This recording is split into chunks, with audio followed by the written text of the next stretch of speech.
அழகே உன்னை காணாமல் அன்னம் தண்ணீர் தொடமாட்டேன்.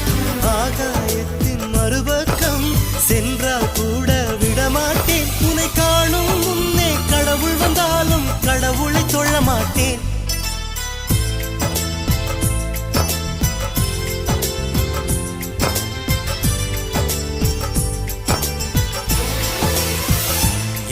ஓர் சாலை வளைவில் உன் பிம்பம் தொலைந்ததடி. அங்கே